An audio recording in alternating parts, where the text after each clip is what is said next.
All right, welcome to the Pangburn Podcast. Only 1/5 of Americans identify as a feminist, based on a 2013 YouGov poll.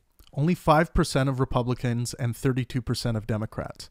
I would expect the Democratic result to be higher, but even on the left, the feminist label has become tainted by idiocy. There is a theme amongst radical feminists to want to propagate a myth that claims there is no difference between the sexes, discounting detailed psychological differences that lead to men and women making different life decisions generally. For example, women score way higher on the agreeableness scale, which has a great effect on the perceived unfairness in the gender pay gap. Radical feminists are promoting anti-science when they refuse to accept these scientific findings and continue to promote systematic inequality as a common male goal. They are asking for equality of outcome, where a woman could do the same job with worse results as a man and receive the same pay. That wouldn't be fair, and in fact, it would be sexist. If a woman does the same job as a man and produces the same amount of work, then she should receive the same amount of pay, unless the man has negotiated a higher rate. Then it would be on the woman to go and negotiate for a higher rate. The same rule would apply if the gender roles were reversed. Equality. Men aren't making plans to fuck over women. When a man interrupts a woman, this isn't toxic masculinity, it's an interruption. When a man sits with his legs far apart, he's not man spreading, he is sitting with his legs far apart. If you ask him to close his legs and he responds with confrontation, think about how you would have reacted as a woman if he would have asked you to close your legs. I spoke with 15 females between the ages of 17 and 25, and not one of them identifies as a feminist. I am going to share with you 2 moments from these discussions. Enjoy. Do you guys identify as feminists? No. How come? Yes. Oh, shit. Okay, now we're going to get into it here.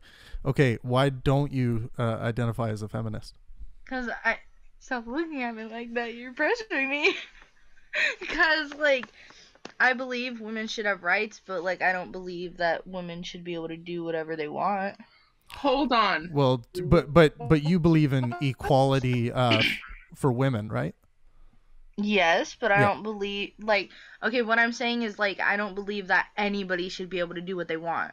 Right. That's what I'm saying. Right. So I guess my definition of classical feminism is women should be afforded the same equal rights as men. And you agree with that, right? Amen. Yes. Yeah. So I'm a feminist as far as classical feminism goes, but I don't want to identify with feminists because what feminism has become is this terrible, venomous man-hating ideology that I just can't identify with because I don't think it's uniting.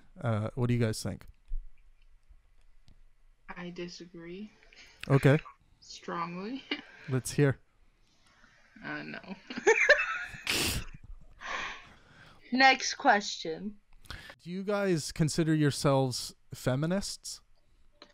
Hell nah.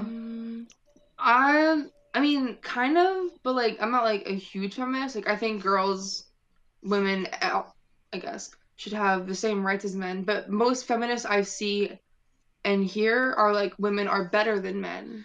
Yeah. And they should be treated better, paid more. But I think we should be equal. Men clearly and obviously do much harder work. They do the heavier lifting just because they're built with muscle. They're built stronger. And women just aren't built like that, but they can get like that. There's women bodybuilders. Yeah. But so you guys, yeah, I'm with you. As far as classical feminism goes, I identify as a classical feminist in the sense that I believe in equal opportunity for men and women and equal rights. But I agree that the feminist movement right now is hard to identify with because it goes so extreme that there's this talk of equality of outcome, meaning that if a woman doesn't produce as much as a man, she should still get paid the same amount of money. Yeah. So that's, I think that's starting to move along the lines of being unequal. favoring women, like you were just saying in those situations.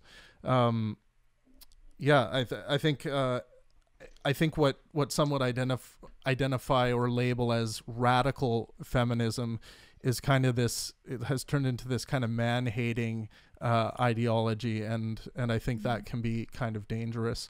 But it's interesting to hear that. Hear that perspective from young people like you. Women also like to use the excuse that they have the power to push a human out of their vaginas, and that they can go a week bleeding and not die. I hear that excuse all the time, like, you try pushing a kid out of you. And I think that it's obviously, like, giving life to someone is a big deal. But at the same time, you can't hold that against someone who wasn't built to have kids, to birth kids. They give you the sperm, the whole biology thing, sperm, egg. Men produce the sperm. Yeah. Women have the eggs. Yeah. Well, and it's interesting. It's I think it's true that men and women have biological differences, and I think a lot of what are called third wave feminists or extreme feminists would say there are no differences between men and women, and I just don't think that's true. That's completely not true. Yeah. We're both built the same. Like, we all have emotions. We all have the physical forms of what it takes to be human. Okay, you either have two X chromosomes or an X and a Y chromosome. Don't even try and pull that transgender bullshit. Not transgender. There's another one. It has XX and YY. Hermaphrodite? Yes. It's called hermaphrodite. My conclusion on the issue of feminism is that classical feminism stands as a great label for all to wear. Equality for women, right on. We all agree on that. Minus a tiny fraction of dumbasses. But classical feminists do not want to be lumped into the crowd of anti-scientific idiots that the radical feminist regime has become. I challenge radical feminists to study and think critically about the science. This has been the Pangburn Podcast, and let art and science inspire.